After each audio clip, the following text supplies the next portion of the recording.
బోధించినది. That's why the Vedas have this lesson that it is through sacrifice that you really can get something lasting. బుద్ధియే మానవ జీవితమునకు శోభను అందిస్తుంది. It is buddhi or one's intellect which gives you some glow to your life. బుద్ధియే నశించిన మానవత్వమే క్షీణిస్తుంది. If you do not have this spark of intellect in you, there is no meaning to your existence. జ్ఞానము పెరుగు కొలది మానవత్వం అభివృద్ధిగా వస్తుంది. Even as you grow in your gnana, you also become a wholesome personality. సుబుద్ధిమాం మనుష్యేషు అని కేవలము మానవ ఆకారము ధరించినంత మాత్రమున మానవుడు కానేరడు. Merely by adorning a physical form, he does not become man. ఆకుపచ్చ పక్షులన్నీ చిలుకల వలె పలుకును. All those birds which are green in color, can they speak like a parrot? పువ్వులపై పారాయుడు పురుగులు తుమ్మెదలగున. So also, these insects which creep on flowers, could they be likened to the bee? పులి చర్మము కప్పినట్టి గాడిద పులియగున. Likewise, a donkey covered with the skin of a tiger, would it become a tiger? ఏనుగంత కలిసి ఉన్నా అది ఏనుగు ఉండటయ్యా. So also thick, which may talk, which may grow as big as an elephant. Can it ever become an elephant in a true sense? కనుక మానవ ఆకారము ధరించినంత మాత్రమున మానవుడు కానేయడని, మానవ బుద్ధులు మానవుని యందు ప్రకాశించినప్పుడే ఇతను నిజమైన మానవుడని కూడాను చెప్పుతూ వచ్చింది ఉపనిషత్తులు. In the same way, by merely having a form resembling that of man, one does not become man in the true sense of the word. It's only when he has a good buddhi, good thoughts, good ideas, and a set of principles to govern his life would he be called a man. This is what the Upanishads have been studying. మానవుడు సుఖాభిలాషి. Man by nature seeks comfort. ఆనంద పితాడు. He also aspires for happiness. అతను నిరంతరం కూడాను ఆనందముని ఆశిస్తుంటాడు. Every second of his existence is directed towards this end of securing happiness. దీనికి వైజ్ఞానిక సత్యం కూడాను లేకపోలేదు. There is in this Greek in man's nature a scientific basis. అగ్నికి దహన శక్తి దాని యొక్క స్వభావం. The nature of fire is to reduce anything to ashes. మంచుగడ్డకు చల్లదనము దాని స్వభావం. So also ice has its characteristic feature being cold.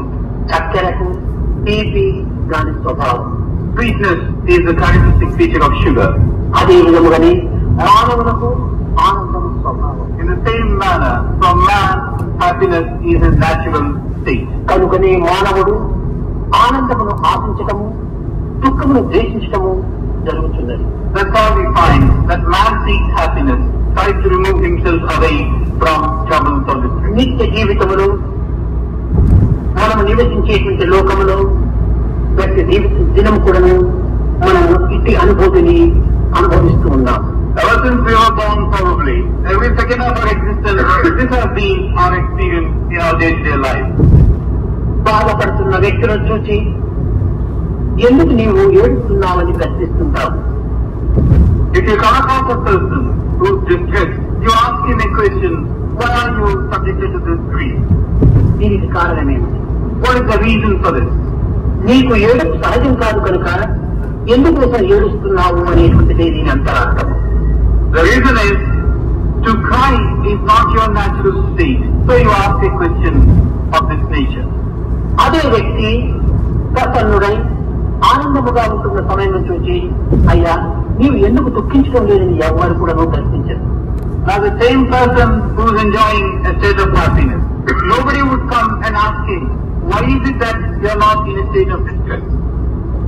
కారణము దుఃఖము అతని స్వభావము కాదు కనుక. The reason is that this state of distress is foreign to man's nature. అయితే ఇట్టి సహజమైనటువంటి ఆనందమును మానవుడు ఎందుకు సహజముగా అందుకొనలేకపోతున్నాడు. But now the question is, this state of happiness which is natural to man, how come he is not in a position to experience this? శాశ్వత సంపర్కము చేతను సహవాసము చేతను మానవుని యొక్క రాగ ద్వేషములు ఇంద్రియములను కప్పబడటం చేత ఇతను సహజానందాన్ని అందుకోలేకపోతున్నాడు. By a combination of factors, part of which goes around him. And by virtue of the fact that he has these two qualities of attachment and hatred, man comes to a state where he is not in a position to experience the sense of joy within him. మానవుడు ఈ జగత్తులో అనేక అస్థిరమైన సుఖములను ఆశిస్తున్నాడు.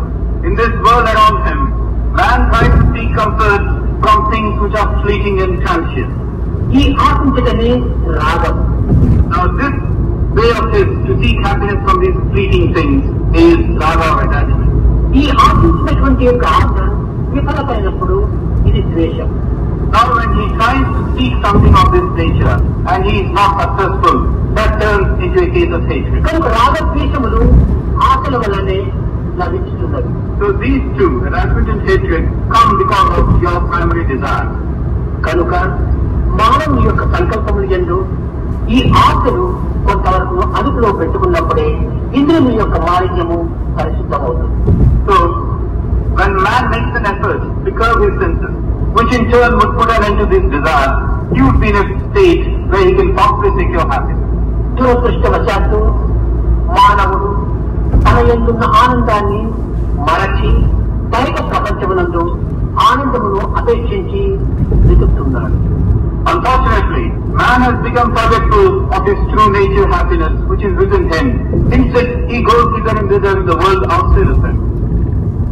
తన ఉద్యోగమునందు సాయంకాలం వరకు పనిచేసి అలసిపోయి ఇంటికొచ్చి తన ఆనంద నిమిత్తమై క్లబ్బులకు వెళుతున్నాడు. He spends all his time during the day at the office by way of doing his job. He comes back in the evening, then he wants relaxation or comfort, he starts visiting clubs.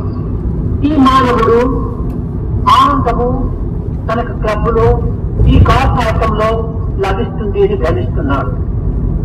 This man deludes himself into believing that he can get some happiness by playing cards in the club. మరికొంతమంది ఆనంద అపేక్ష చేత సినిమాలకు వెళుతున్నారు. Then there are those who visit the cinema houses for the sake of getting some happiness. తాను ఆశించిన ఆనందము సినిమాలో లభ్యమవుతుందని భ్రమిస్తున్నాడు. Here again, man believes in a false way that the happiness that he is trying to get, he would be able to get in the cinema house. మరికొంతమంది తమ ఆనంద నిమిత్తమై మద్యమును స్వీకరిస్తున్నారు. Then you have the other category which takes to drinking. ఇవన్నీ కూడా కేవలము వారి భ్రమలే తప్ప తన ఆనందము ఆ పదార్థములు ఏమాత్రం కూడా లేదు. Either all of these are indicative of man being deluded. తన ముక్కుపై ఉన్నటువంటి సులోచనములు తాను మరచి ఇల్లంతా ఎంతకాలం వెతికినప్పటికీ ఆ సులోచనములు తనకు లభించవు. You have your pair of spectacles resting on your nose. You are ignorant of this fact. You start looking all around the house by way of locating these spectacles. అదే విధముగానే తన ఎంతున్న ఆనందమును మానవుడు మరచి బయట ప్రపంచంలో ఆనంద నిమిత్తమై అనేక విధములుగా కృషి సల్పుతున్నాడు. In the same manner, man has become forgetful of this happiness which is within him, and he starts making a search for it in the outside world. తాత్కాలిక విషయానందము తనకు లభించవచ్చునేమో కానీ శాశ్వత ఆనందం అనేటువంటిది తన ఎంతే ఉంటున్నదని సత్యాన్ని గుర్తించవచ్చు. Perhaps it might be that he might be able to secure the material happiness which is temporary, but he'll never be able to secure happiness which is lasting, which is linked to the Atma. కనుక మానవుడు తన స్వస్థానమైనటువంటి యొక్క ఆత్మతత్వాన్ని అర్థం చేసుకున్నప్పుడే తనకు నిజమైనటువంటి ఆనందం లభిస్తుంది. Only when man is in a position to explore and understand the nature of his Atma will he be in a position to get lasting happiness.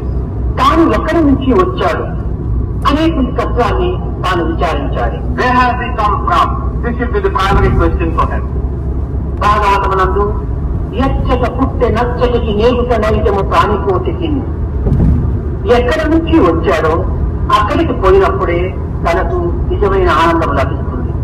In the Bhagavad it has been stated that man, when he reaches the point from where he has come, he will be securing happiness.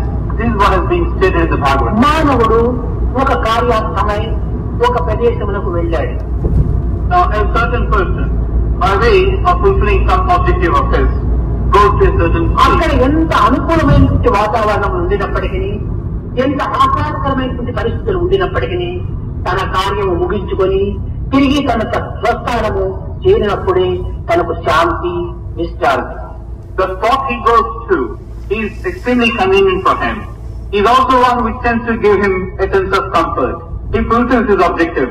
But only when he returns back to his place would he be in a position to enjoy a sense of peace or comfort.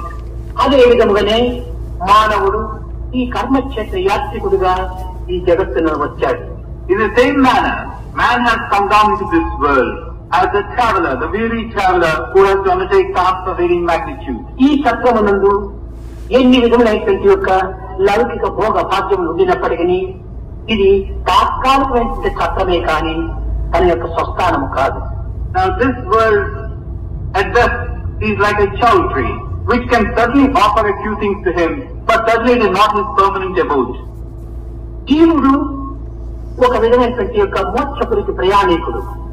The jiva is like the traveler who is set on the path of journey leading to moksha. ఈ ప్రయాణములో దేహం ఒక చక్రం వంటిది. In this journey of his, this body that's being given to him is like the chow tree. మనస్సు కాపలాదారి. The mind is like the watchman. కనుక దేహము చక్రము, మనసు వాచ్మెన్, జీవుడు ప్రయాణికుడు. ఈ ముగ్గురికి ఉండేటువంటి సంబంధం ఏమిటి? Therefore, the body is like the chow tree, the jiva is the traveler, and the mind is like the watchman. Now what is the possible relationship amongst these three? ఈ యొక్క చౌకీదారులకు ఈ యాత్రికులకు ఇట్టి సంబంధము లేదు. There is absolutely no relationship between this watchman and this jiva, the traveler. లేక చక్రములకు ఈ యొక్క ప్రయాణికులకు ఎట్టి సంబంధము లేదు. Nor is there any relationship between this chow tree and this jiva. తాత్కాలికంగా విశ్రాంతి నిమిత్తమై కొంతకాలం ఉండి తదుపరి ఆ చక్రమును ఆ యొక్క చౌకీదారిని తెగించి వెళుతున్నాడు ఈ ప్రయాణికుడు. So what you find is, after a certain period of time, this jiva goes on his onward journey by leaving this body and leaving behind the watchman. కానీ ఇట్టి సత్యాన్ని మానవుడు గుర్తించుకోలేక ఇది ఈ చౌత్రి తన ఇల్లుగా తాను భావించుకొని ఈ కాపలాదాన్ని తన యొక్క సర్వెంట్ గా విశ్లేషించుకొని ఈ యాత్రికుడు అక్కడనే నిలిచిపోవడానికి కృషి చేస్తున్నాడు. But man has forgotten this salient truth. He believes that this body, this chow tree, is his permanent abode. He believes that this watchman is his servant and starts doing things accordingly. తన యాత్ర నిమిత్తమై వచ్చినటువంటి లక్ష్యమును మర్చిపోతున్నాడు. He has forgotten the purpose for which he has set on this journey. కనుకనే తన యొక్క యాత్రను పూర్తి గావించుకొనగా తన సత్తాలను చేరుకొనలేక మధ్య మార్గములో అనేక అవస్థలకు గురి అవుతున్నాడు ఈ మానవుడు. So we find that this man, because he is forgetful of this, because he tends to feel that this temporary one is his permanent abode, he gets bogged down at every stage. He is up against obstacles and difficulties, and he is not in a position to proceed with his journey. సర్వం ఆత్మమయం సుఖం, సర్వం పరమయం దుఃఖం అన్నది ఉపనిషత్తు. అనగా తన యొక్క ఆత్మతత్వమును తాను లక్ష్యంలో పెట్టుకున్నప్పుడే తనకు సుఖం ఏర్పడుతుంది. The Upanishads have said that for one who has the Atma as the center of things, he is bound to enjoy happiness. For one who tends to look to outside things, he is bound to come across difficulties. కనుక మట్టి నుంచి పుట్టేటువంటి యొక్క పాత్ర ఏనాటికైనప్పుడును తిరిగి మట్టిలోనే చేరిపోతున్నది. So we find that a pot or earthen pot made of clay will one day become one with clay. సముద్రం నుంచి ఆవిరిగా మారినటువంటి జలము ఏ మేఘములుగానో ఏ వర్షములుగానో ఏ వంకలుగానో ప్రవహించి కట్టగనప్పటికీ ఏనాటికైనా సముద్రంలో చేరిపోతున్నది. The water of the oceans evaporates, becomes vapor, becomes cloud, and in course of time comes down again in the form of raindrops. సముద్రమాంచి పుట్టినటువంటి జలము తన స్వస్థానమైన సముద్రములకి చేరుకొనుచున్నది. To take the form of rivers, but one day the rivers again reach the ocean. మట్టి నుండి పుట్టినటువంటి యొక్క కుండ ఏదో ఒక విధముగా తన యొక్క అంచములో మట్టికి చేరిపోతున్నది. So also the pot which is born of this clay will one day in some form or the other reach its natural form, that of clay. కానీ మానవుడు తన యొక్క స్వస్థానమును తాను మర్చిపోయి ఈ మధ్యలో ఏర్పడినటువంటి యొక్క సంబంధ బాంధవ్యం అనేటువంటి యొక్క ప్రకృతితోనే తాను బంధితుడవుతున్నాడు. But man alone is an exception. He doesn't know that he has to get back to his state, his original abode. and he gets bogged down, he tends to get into new relationships, new understanding, and all of which tend to mislead. కనుకనే మానవుడు అనేక విధములైనటువంటి అపోహలు కానీ తన యొక్క సత్య స్వరూపాన్ని కానీ తన గుర్తించుకోలేక నిజ మార్గమునకు దూరం అవుతున్నాడు. So he is not in a position to understand and appreciate his true nature, and he is getting far removed from the truth as such. కొన్ని రాగద్వేషములకు కూడా గురి అవుతున్నాడు. He is also getting subjected to the sense of attachment in ఈ him. రాగద్వేషములకు కారణం ఏమిటి? What is the cause for these two? మానవుడు నిరంతరము ఏదో ఒక వస్తువునో లేక వ్యక్తినో చింతిస్తూ ఉంటాడు. Because man every second has thoughts fixed on either a material thing or an individual. తాను నిరంతరము ఏ వ్యక్తిని చింతించునో ఆ వ్యక్తి ఒక విధమైన ఆసక్తిగా మారిపోతుంది. Now that person who is uppermost in the thoughts of this man tends to gain ascendancy gradually. ఈ ఆసక్తియే బలపడటం చేత ఒక కోరికగా రూపొందుతుంది. And once you have this desire increasing in you, it takes the form of a full-fledged desire. ఈ కోరికలలో కొన్ని కోరికలు ఫలించవచ్చును, కొన్ని కోరికలకు నిష్ఫలము కావచ్చును. Now some of these aspirations or wishes of yours could find a sense of fulfillment, some probably do not meet this end. ఈ కోరికలు విఫలము కావటం చేత ఒక విధమైనటువంటి క్రోధము ప్రారంభమవుతుంది. And when your wishes are not fulfilled, anger takes over. ఈ క్రోధము ఆవేశమును వ్యక్తి చేసి మానవత్వాన్ని మైకంపచేస్తుంది. This in turn disrupts your emotions and feelings and makes you forgetful of your own nature. తన స్వరూపాన్ని తాను మరచి మంచి చెడ్డ లేని విచార జ్ఞానం లేకుండా తాను తన తోచినట్టుగా తాను ప్రవర్తిస్తాడు. And then he loses track of his own true nature, and then he starts behaving in a manner which is quite foreign to his ఈ nature. ప్రవర్తనలో అనేక విధమైనటువంటి పాప కార్యములకు గురి అవుతున్నాడు. And in the course of this conduct or this period of his, he starts committing acts which he would not have done ఈ otherwise. పాపములకు కారణం ఏమిటి? Now these sins that he is committing కోరికలే కోరికలే cause nothing but wishes or desires. కనుకని మానవుడు మొట్టమొదట మనసును అరికట్టుకున్నట్టుకై అనేక విధమైనటువంటి ప్రయత్నం చేయాలి. So at the very outset, man must take it upon himself to place himself on his mind. అయితే ఈ మనస్సు ఏ విధంగా మనం అరికట్టుకోవటానికి సాధ్యమవుతుంది? But how can we possibly control this mind? చాలా మంది మనసును అరికట్టుకున్నట్టుకు మార్గం ఏమిటో గుర్తించుకోలేక తెలుసుకోలేక అయోమయ పరిస్థితిలో మనసును మరింత ఒక స్వేచ్ఛకు గురి కావిస్తున్నారు. There are quite a few who do not know a way of curbing or controlling the mind. In the process, they get confused and they are led further astray. ఇంద్రియములను అరికట్టక మనసును స్వాధీనం చేసుకున్నట్టుకు ప్రయత్నించడము ఇది మహా పొరపాటు. Without controlling the senses in the first place, if you want to put an end to the activities of the mind, it's a great mistake. మనసు ఇంద్రియ స్వాధీనమైనటువంటిది. Mind is something which is subservient to the senses. కనుక ఈ ఇంద్రియములను ఏమాత్రమో అరికట్టబడక మనసును స్వాధీనం చేసుకోవడానికి ప్రయత్నిస్తే ఇది ఏమాత్రమో ఫలించదు. So, if you start letting loose the senses and start controlling the mind instead, you will not be successful. కనుకనే నేను అప్పుడప్పుడు దృష్టి దోషమును అదుపులో పెట్టుకో. That's why I keep admonishing you at times. వాగ్దోషమును రాకుండా చూసుకో. Control your sight. See that you don't commit any sin by way of your words. కూడా రాకుండా చూసుకో.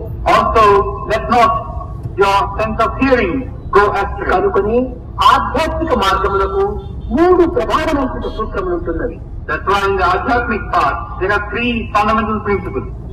అసత్యాలతో దూషితం కానటువంటి వాక్కు, Your word should be free from untruth.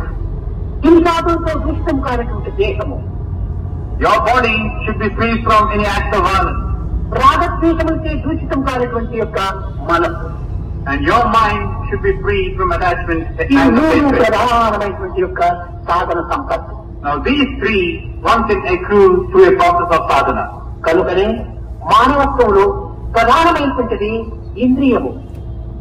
So in man's nature, senses occupy a primary place. ఈ ఇంద్రియములను భగవత్ మార్గంలో ప్రవేశపెట్టినప్పుడే ఈ మనసు సులభంగా మనకు స్వాధీనమవుతుంది. You divert these senses or sensory organs towards God, and then you can control your mind. మన ఆధ్యాత్మిక రత్నమును దొంగిలించినటువంటి దొంగ ఎవరో మొట్టమొదట గుర్తించాలి. Now first try to understand who this thief is who has robbed you of these adhyatmika jewels. ఈ ఆధ్యాత్మిక రత్నమును దొంగిలించినటువంటి వాడు మనస్సు. Now this person who has robbed you on this adhyatmika jewel is the mind. కనుక వీటి దొంగలినటువంటి యొక్క మనసును మనం శిక్షించక నిరపరాధి అయినటువంటి దేహాన్ని మనం So this mind who's the culprit goes scot-free, and you are trying to punish the body which is blameless, blemishless. కనుక మొట్టమొదటి మనసును మనం శిక్షించినప్పుడే తగినటువంటి రత్నం మనకు లభిస్తుంది. So when you punish the mind, then you can get the jewel in its possession. కనుకని ఇట్టి పవిత్రమైనటువంటి మనసు కలిగి ఇంద్రియముల చేత ఆనందాన్ని అందించి నిస్వార్థము నిష్కలంకమైనటువంటి యొక్క మార్గంలో ప్రవేశింపచేయడానికి ఒక విధమైనటువంటి యొక్క మార్గమును మనం అవలంబించాలి. So you must undertake that part which is sacred, where the mind becomes sacred and pure, where the indriyas do whatever tasks are given to them. You become selfless. Your activities are pure. This is the path that you must try to embark on. బైబుల్లో భక్తులు భగవంతుని వెతుకుతున్నారు అని ఒక స్థానంలో ఉంటున్నది. It has been stated in the Bible that the devotees, they are searching for God. అయితే ఇక్కడ మనము చక్కగా విచారించాలి. భక్తులు భగవంతుని వెతుకుతున్నారా లేక భగవంతుడే భక్తులను వెతుకుతున్నాడా? Now here we would do well to ask ourselves a question. Are the devotees searching for God, or is God searching for his devotees? భగవంతుడు సర్వత్రా ఉంటున్నాడు, అతన్ని వెతకనక్కర్లేదు. God is everywhere. We need not search for him as such. ఈనాడు సర్వత్రా ఉండినటువంటి భగవంతుడే నిజమైనటువంటి భక్తుని వెతుకుతూ ఉంటున్నాడు. Now today you find God who is everywhere is searching for his devotees. భగవంతునికి ఎట్టి భక్తులు కావాలి? What is the type of devotee that God wants? నిజమైన నిక్కమైన నిస్వార్థమైన ఒక భక్తుడు కావాలి. What God wants is a devotee who is an embodiment of truth, selflessness and purity. ఇంకే కాదు, మానవత్వాన్ని ప్రకటించేటువంటి ఆదర్శ పుత్రుడు కావాలి. Not only this, he should be such as to uphold the dignity and ideals of a true noble life. తాను ఎక్కడ చూసినప్పుడను అటు భక్తుని తాను వెతుకుతూ ఉంటున్నాడు. So you find that God is constantly in the search of such a devotee. అయితే ఈనాటి భక్త బృందంలో అట్టి భక్తులు చిక్కుడుకు చాలా దుర్లభంగా ఉన్నాయి.